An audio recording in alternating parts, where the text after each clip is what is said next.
ही झालेली घटना थोडी गंभीर आहे।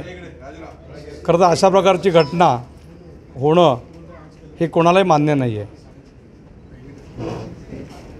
खरं तर जी घटना घडली ती अत्यंत फ्रस्ट्रेशनमधून घडली। हे फ्रस्ट्रेशन का आलं? खरं तर हा विचाराचा विषय आहे, चिंतनाचा विषय आहे। अनेक वेळेला समन्वयाच्या विषयी चर्चा झाली। युतीमध्ये समन्वय न दिसल्यामुळे, न राहिल्यामुळे अनेक प्रकारच्या अडचणी या ठिकाणी बघायला मिळतात आणि त्याचाच एक पार्ट हा परवाच्या घटनेमधून दिसून आलेला आहे। पुन्हा एकदा सांगतो की हे समर्थनीय नाही आहे। या घटनेचं कोणीही समर्थन करणार नाही, पण त्याच्या मागची पार्श्वभूमी काय आहे ती खरं समजून घेणं गरजेचं आहे। भविष्यामध्ये भारतीय जनता पार्टीचे नेते असतील, शिवसेनेचे नेते असतील, या दोन्ही नेत्यांनी खालपर्यंत कार्यकर्त्यांमधला समन्वय काही गॅप निर्माण झाली असेल तर ती गॅप दूर करणं हे गरजेचं आहे। त्या दृष्टिकोनातून सर्व कार्यकर्त्यांची भावना देखील आहे।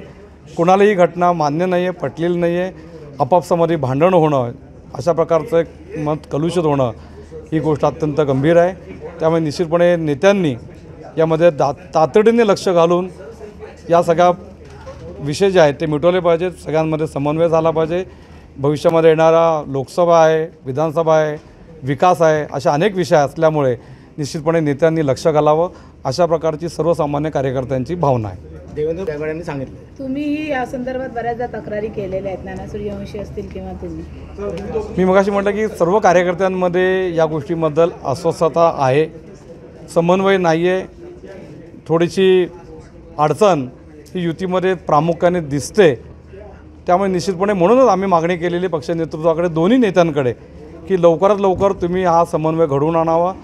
ज्या काही गोष्टी घडत आहेत त्या गोष्टी घडू नयेत, अशा प्रकारची भूमिका भारतीय जनता पार्टी आणि शिवसेनेच्या नेत्यांनी लवकरात लवकर इम्प्लिमेंट करावे, अशा प्रकारची भावना ही सर्व या कल्याण डोंबिवली महानगरपालिका क्षेत्रातील कार्यकर्त्यांची, नेत्यांची आहे।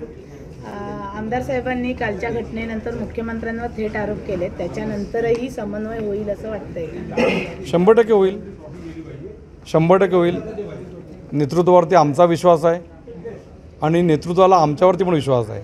त्याच्यामुळे निश्चितपणे भविष्यातला विकास, चांगली कामं ही पूर्ण महाराष्ट्रामध्ये, ठाणे जिल्ह्यामध्ये, आमच्या कल्याण डोंबिवलीमध्ये व्हावीत, अशा दृष्टिकोनातून हा समन्वय निश्चितपणे साधला जाईल, अशा प्रकारचा विश्वास आम्हा सगळ्यांना आहे।